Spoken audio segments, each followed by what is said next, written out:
If you like auto racing, you will love the business conversation we have coming up, and it features the president of NASCAR himself, Steve Phelps.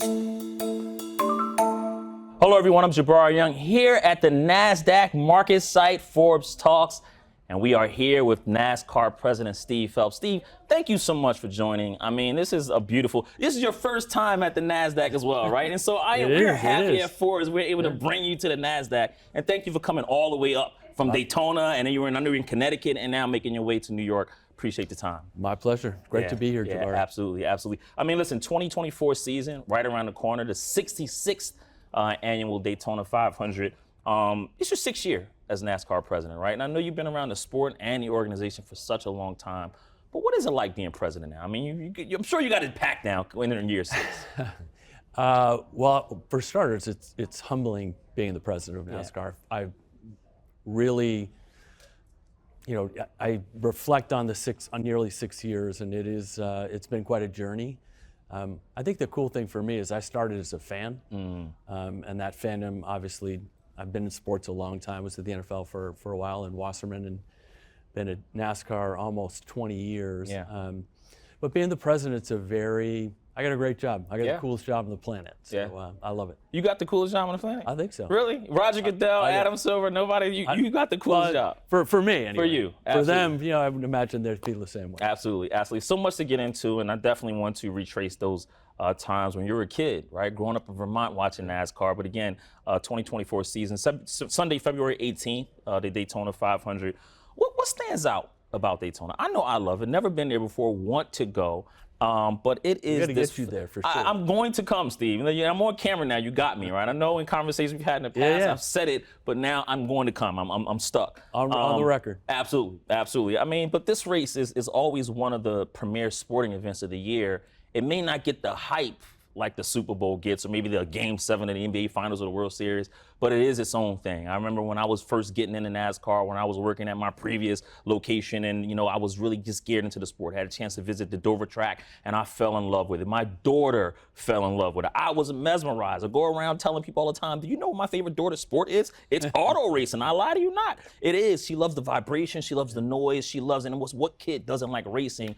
But the Daytona 500, this is the premier event. Why is it so big, and what all these years still stands out about it? I think for us, just the history of what the 500 represents. The facility's special, it's iconic. Daytona International Speedway, the World Center of Racing, as we call it. And then there's just something about that event specifically. So if you think about the start of NASCAR 76 years ago, this will be our 76th season. Bill France, Bill Sr. was, he started NASCAR. Mm-hmm. They first started racing on the beaches of Daytona Beach. Yeah. And then he built Daytona International Speedway in the late 50s, and there was nothing like it at the time. So 2.5 miles, 31-degree banking in the corners. Yeah. It is a spectacular show. And so think of 40 cars, inches apart, 3 wide, all the way back, and the speeds are incredible. NASCAR itself is a very sensory experience, but when you race at Daytona, more than any other track except for Talladega and Atlanta now, they're so close together, and you're going 200 miles per hour, and you're kind of at the mercy of whatever is happening beside you, behind you, and in front of you. The racing's spectacular, and then it's just a patriotic, opportunity for people to celebrate this country and celebrate NASCAR and auto racing. So it's just, I love the Daytona 500. We start out with our biggest race of the year, unlike, stick and ball sports that finish their year with their biggest events. Yeah. For somebody who's never tuned in, right, what would you tell that person that they love racing? Because who doesn't love racing? Anytime you go to an arcade, what's one of the first games you go to, right? the race car game.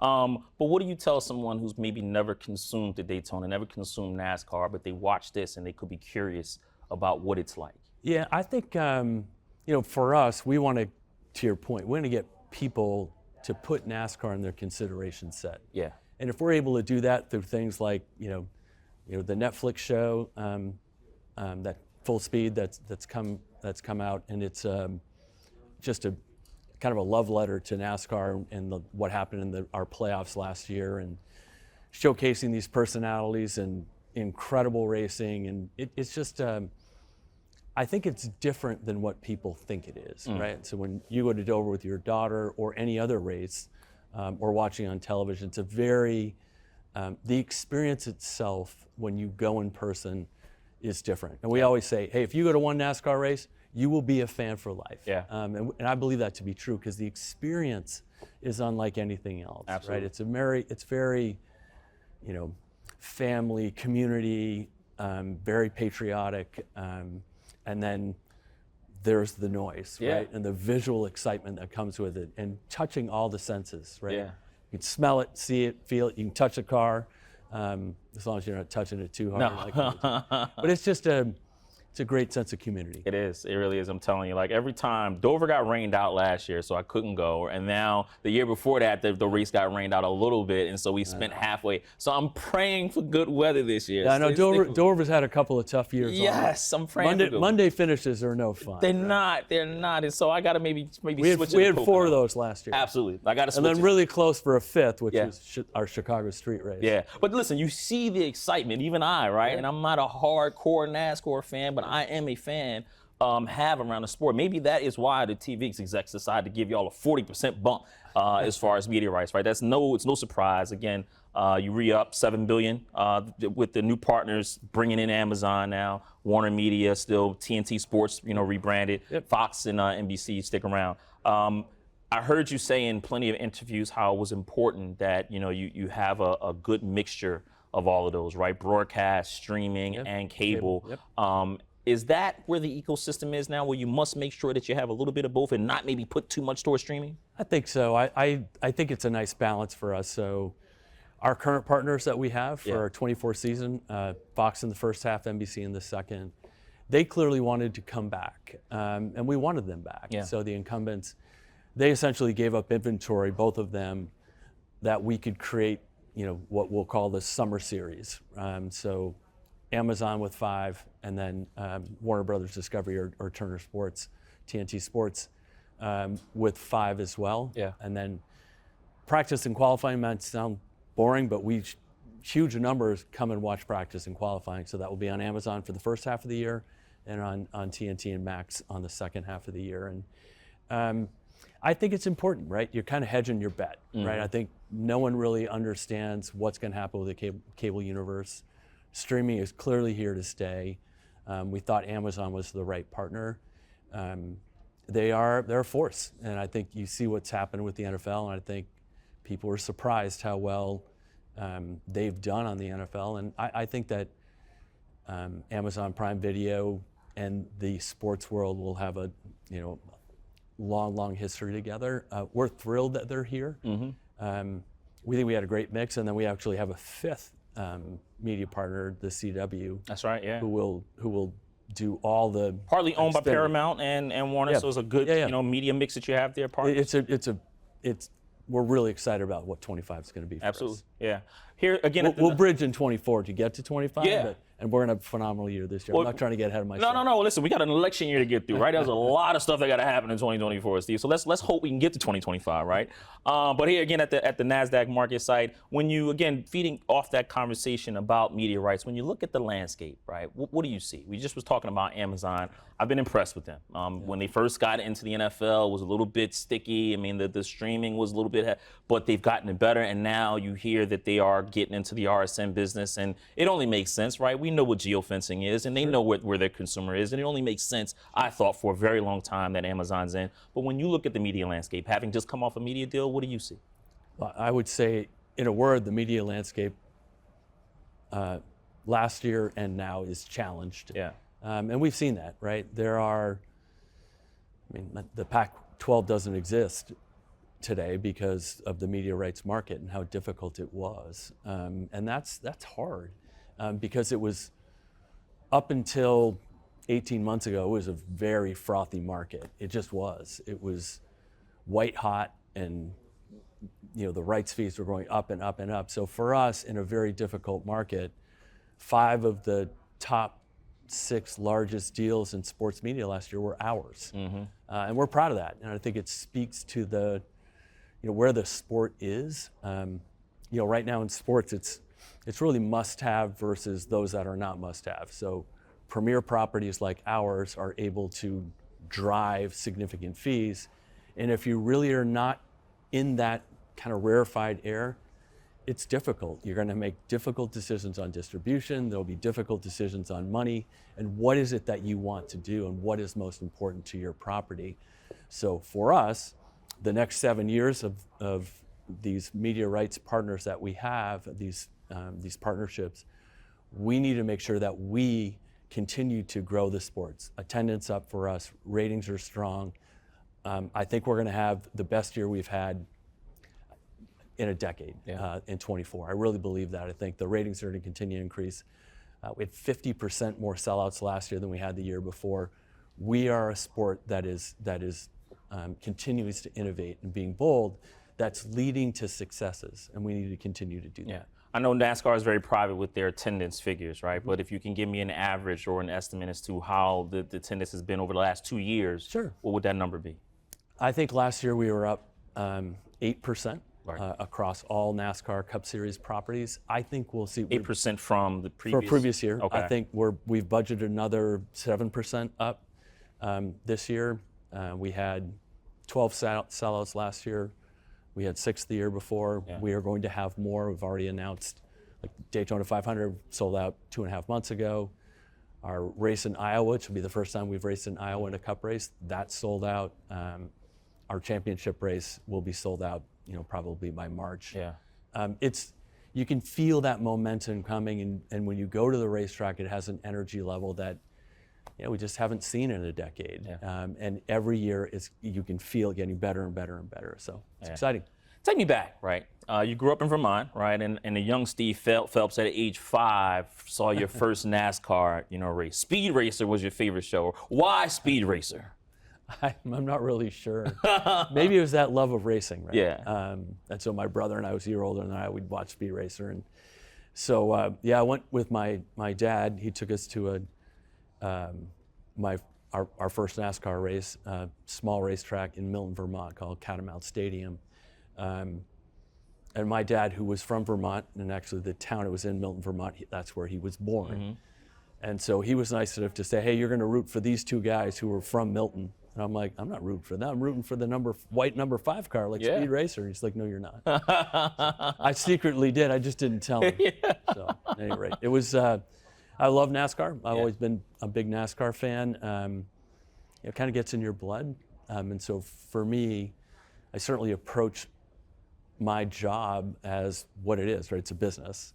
But I think if you look through that fan lens, I think it's a good perspective to have. Yeah.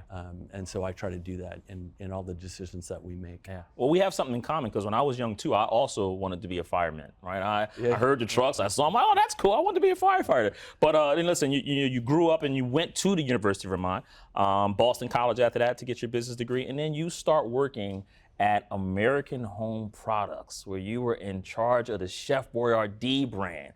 And I'm like, wow, this was the guy that was getting me to buy all of these freaking ravioli cans, huh? You were the guy that was. What was that time like for you when you were? Pretty sexy brand. Right? It really is. Yeah. I think it was a great opportunity for me to learn marketing. On the brand side.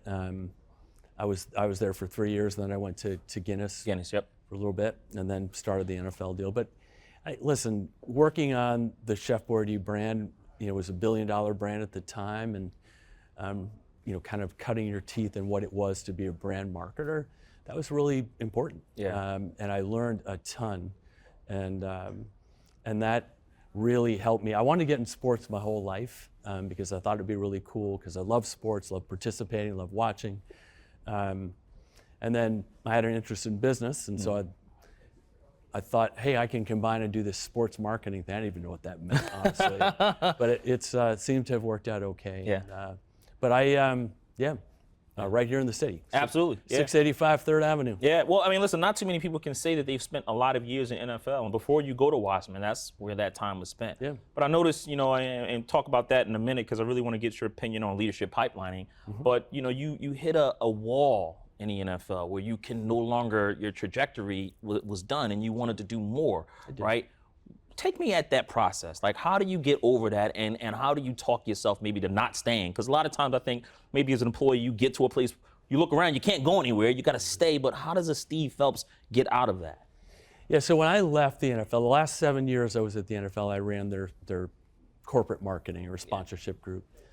And I loved it. I loved working at the NFL. That badge, that shield, and what it represents, it is the pinnacle of sports in this country. Yes. And it's hard to leave, right? Because it's not that I didn't work hard. I did work hard, right? And every day I brought the energy level to try to make it better. With that said, I thought I could do more, and I wanted to do more. So I made the difficult decision. It's like, you know what? I need to start to look at other opportunities. And Casey Wasserman had called me, and I thought that was the right thing to do. And I went and talked to Roger about it. He and Casey are good friends. And I made the difficult decision to leave. Yeah. Which was the right decision for me in hindsight. Yeah. It was the right decision at the time, but clearly it was. And I was with Casey for a year. I love Casey Wasserman. He's a great businessman, really good guy. And then NASCAR came calling, and I said, you know what?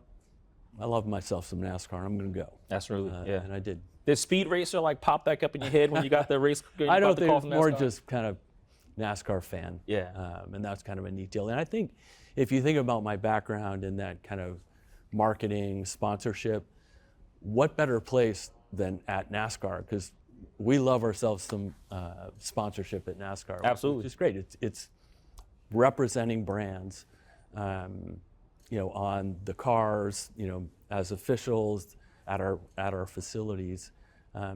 Sponsorship is it's kind of the lifeblood of what it means to be a NASCAR. Yeah. So here you are in 2005, where you get to NASCAR and you quickly find yourself elevating, right? Chief Operating Officer, Chief Marketing Officer, and then in 2018, you get promoted to president and, again, working your way up the ladder.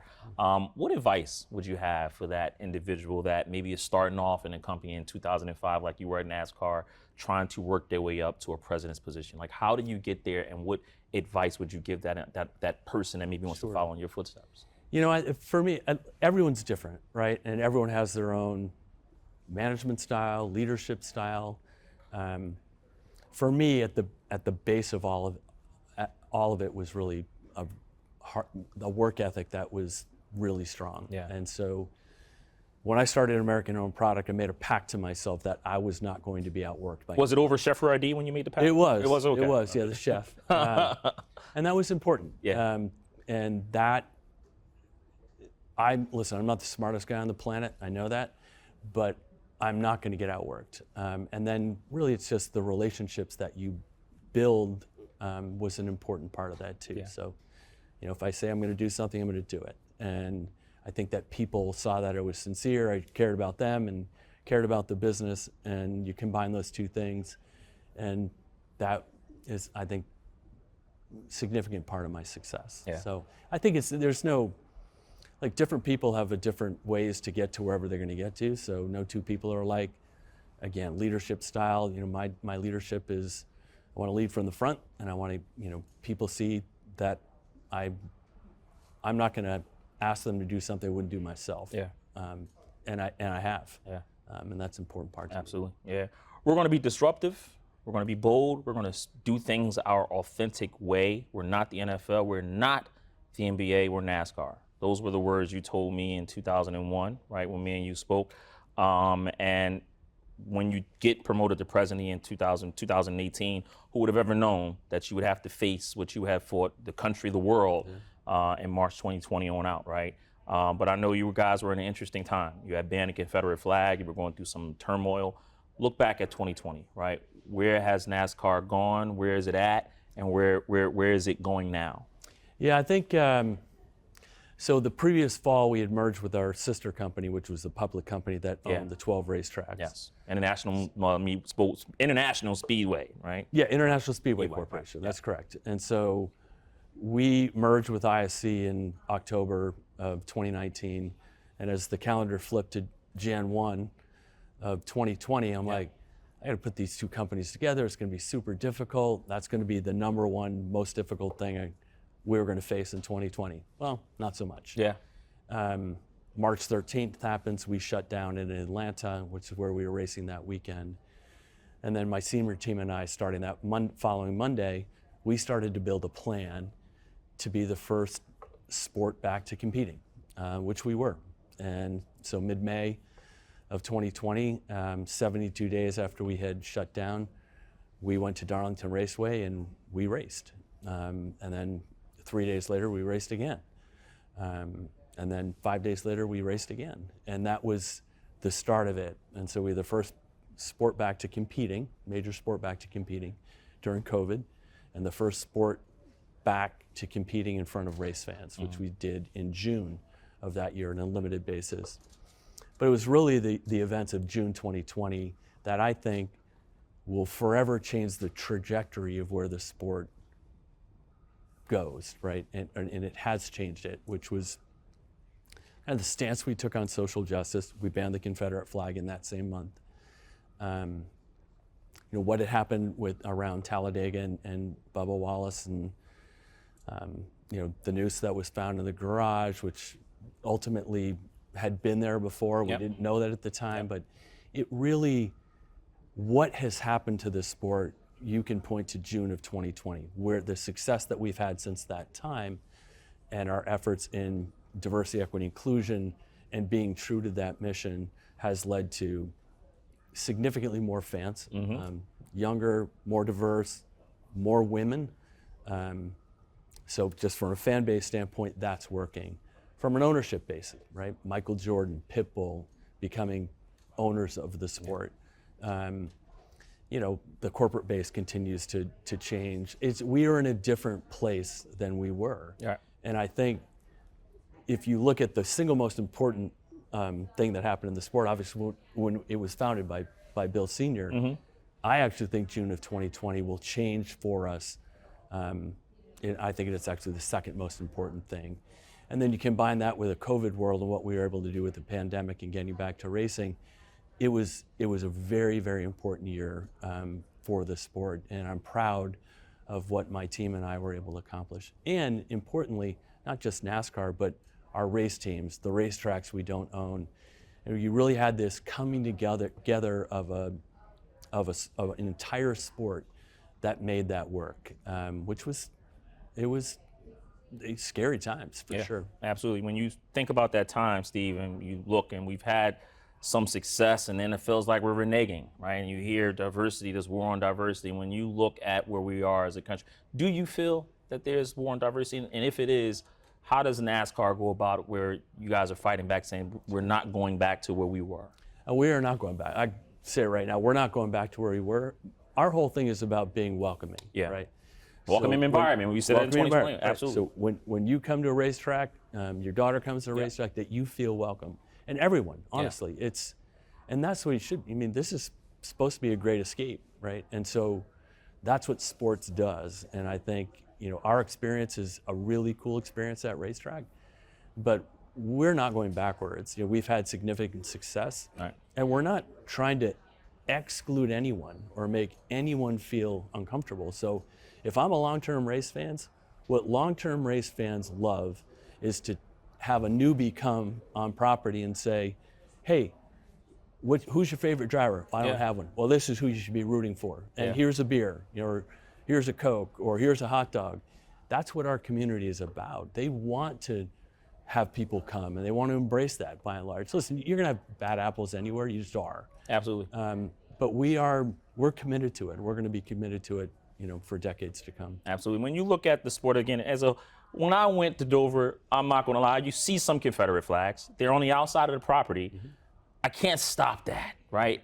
We do live in a country where we say, hey, you are entitled to your opinion. Comes with consequences if it's the wrong opinion, and you speak loudly about it, but you're entitled to it, right? And my daughter asked the question, I would tell her what it is, but I can't lie, Steve, we didn't have any problems. We felt welcoming. There were fans there. We were having conversations. There was none of that. Even maybe the person who was outside, who I didn't see who, that might have been his Confederate flag, right?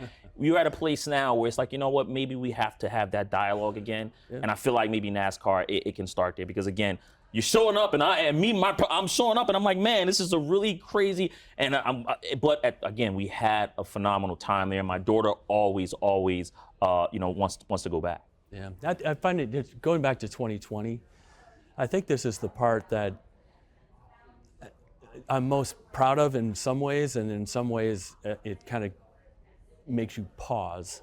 So I heard from a number of people doing interviews or whatever, and they say, you know what, if NASCAR can do this, can't any company, can't any sport?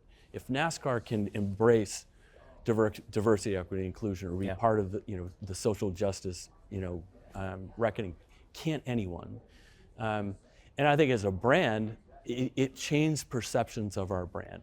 And we're doing that all the time, whether you're talking about D&I or you're talking about the race car itself, the racing itself, schedule variation, racing at our first street course in Chicago.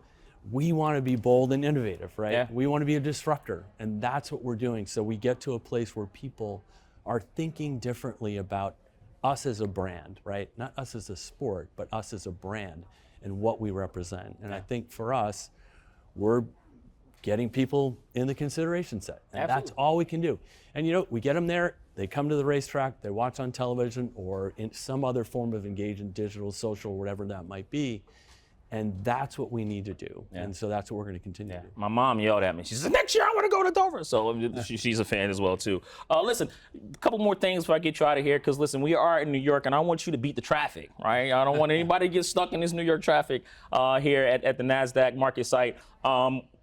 Is there anything that NASCAR is doing from the leadership pipeline standpoint? I talked to the Cleveland Cavaliers, the CEO, Nick Bartlett, who's a very good friend. And I know the Cavs are tying in compensation when it comes to diversity within leadership pipeline and making sure that women get their opportunities. Is there anything NASCAR is doing that maybe the industry can take and mimic? I think for us, you need to be intentional about it. So, listen, do we have a number of people who look like me in senior leadership? We do, but we also have people of color. We have women. We are true to making sure that we're diversifying our workplace.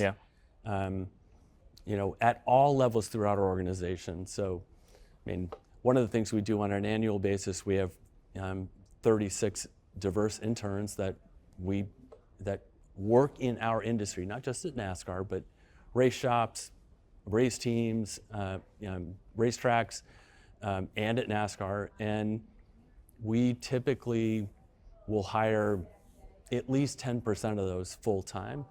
And it's just one small way to do that, but we've been doing that for 15 years. But it's really, again, you need to be intentional about it, and we are. And why is it important? It's important because it makes us better, right? Diversity of thought, just getting different opinions about how people think differently about certain situations. And that leads to more success. And so we've had a lot of success. I think that's a big part of it. We're only as good as our people, honestly. Absolutely. And listen, you guys do a great job showing up every year, too, at the National Association of Black Journalists, conference every year. You're there. I see your logo. And so thank you for that. As we have this conversation, ready to wrap it up, it's coming during Black History Month, right? And now, obviously, NASCAR has its own history.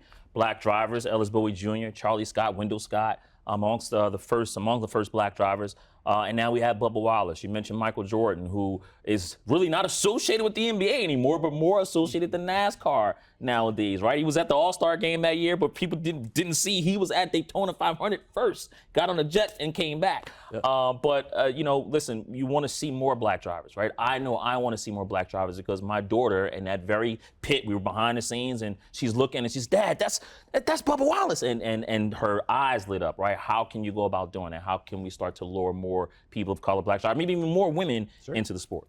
Well, we've had a program that's almost 20 years old. I actually think it's 20 years old this year, called Drive for Diversity. Yeah. And it gives people of color and women or girls the opportunity to get behind the wheel. And it's successful. We've had 3 high-profile drivers in our Cup Series that are all winners. Kyle Larson, who was a champion, Bubba Wallace, and Daniel Suarez, all come through that program. So, and we've got folks that are going through it right now. The class is picked for this year, and it's a jump start for them to get behind the wheel and get what we call seat time. But it's important, right? So we've got a pipeline of young men and women who are coming through that program that are getting opportunities. Young men, Roger Carruth, who races in our in our Crafts and Truck Series. Truck Series, yeah. And great young man, he's going to be a star. Yeah. Bubba's fantastic, and I was so proud of how he carried himself in 2020, which was brutal, right? The attacks that he underwent, and he did it with grace and courage. Yeah. Yeah, we talk about diversity of thought, right? And I want to get your diversity of thought. Again, we switched. One of the big deals, switching it back to business, was the WWE Netflix deal, right? And I know you guys have shows on Netflix coming. When you see that deal, right, and bringing it full circle on the business, what are we seeing, and what does that signal? No, I think it's great for all sports, and so obviously that's sports and entertainment in the mix of the two, but having Netflix getting into that space really for the first time, because they haven't really been in there in sports per se. Obviously their follow docs and whatnot, their docuseries are tremendous, and we are excited about ours at Full Speed. It's just it's awesome. Well, anywhere in your new media deal, does it say anywhere that Netflix can possibly come in as a live partner? So we have opportunity. So the great news is that we have the deal with Amazon. We're doing we did a show with them, or they did a show with us last year around Garage 56, and a project that followed our next gen car going to Le Mans, the 24 Hours of Le Mans last June. So that'll be a really cool thing that's going to happen sometime probably in May or June. Yeah. But yeah, listen, content's huge. We just opened a brand new productions facility in Concord, North Carolina, outside of Charlotte, next to our R&D facility. It's going to be amazing for 2 things: live event production, as well as content creation. It is a world-class production facility, and we're going to have some really cool content that's coming out of that building. Well, you say content, and we talk about Netflix. Speaking of that, there is another competitor on Netflix by the name of Formula One. Right now, they're up to 3 events in the U.S. I would anticipate that they will increase their U.S. owned by a media company in the U.S., right, in Liberty Media. Any concern that Formula One is on the U.S. territory and they're invading NASCAR's turf? This is business, and I'm sure. But is there any concern, or is there's a lot of room to go around, and you can maybe get both parties? I think it's the latter. I actually think if you think about where motorsports was in 2018, in this country, it was in trouble, right? NASCAR we weren't doing well. We kind of hit the bottom, and now we've bounced back up. IndyCar struggling, F1 struggling, and since that time, it's all elevated. NHRA struggling. It's all coming up now, and so we celebrate their success, and we think the more that motorsports is successful in this country and worldwide, because we've got a huge opportunity for us worldwide. So what we need to do, in my opinion, is we need to make sure that we are doing the things that grow our business. They got to worry about their own business, and they're going to. We're going to worry about our business. Because they are, whether people consider them to be a competitor of ours or not, all sports and entertainment is a competitor to us. So we need to make sure that we're taking care of business and making sure that our product is the best product can be. What happens at venue with the race day experience or the race weekend experience is as good as it can be. That our production is world class. All these things that really make our business go, we need to do. So for us, every day we wake up, and every day I wake up, and I go to what we call our North Star, which is, are you going to grow the fan base? That's what we need to do, because if we grow that fan base and engage that fan more, then ultimately what happens from a financial standpoint is going to take care of itself. Absolutely. We have to nurture the existing fan we have, and we have to bring new fans into the fold. And fortunately, that's what we're doing right now. Yeah, I'm a new fan. And so you're telling me that maybe one day a big giant Vegas event, Formula One on one night, NASCAR together, it's a big party, big auto racing party. Perhaps. Yeah, there we go. We're in discussion with a lot of different racing series about partnering. Partnering, right? That's what you do, is partner. You did it with the sponsorship when it went from one to a many, right? Bundling partners. Yeah. I'll get you out of here on this, man. Jim Collins, good to great. I always love the good to great question. And I was going to go marketing, but I'll do this. The difference between a good NASCAR driver and a great one. Well, I think it's just, honestly, as Kevin Harvick would say, you can't make a slow car go fast. Yeah. Right? You just can't do it. No. Right? Doesn't matter what kind of driver you are. Like every other sport, the margin right now in NASCAR is so razor thin that the differentiator is actually the driver's talent, himself or herself. And that's really what it is. And so I don't know the what. If I did, maybe I'd do it, but I don't, because I can't do that. Well, your favorite race car driver, your favorite, right? Maybe what does that individual do that you notice is great that maybe is the difference? Well, I think, listen, we had our Hall of Fame induction, a couple weeks ago, and one of the inductees was Jimmy Johnson. So one of the greatest race car drivers in NASCAR history, with 83 wins, 7 championships, 5 championships in a row. He is a generational talent. We actually have generational talent right now in NASCAR. I just can't tell you who it is, because that would seem like there's be some favoritism. But these guys are they're world-class athletes, and people don't understand that. The demands of what it takes from a G-force standpoint, being in a race car for 4 hours, it's 140 degrees in that car.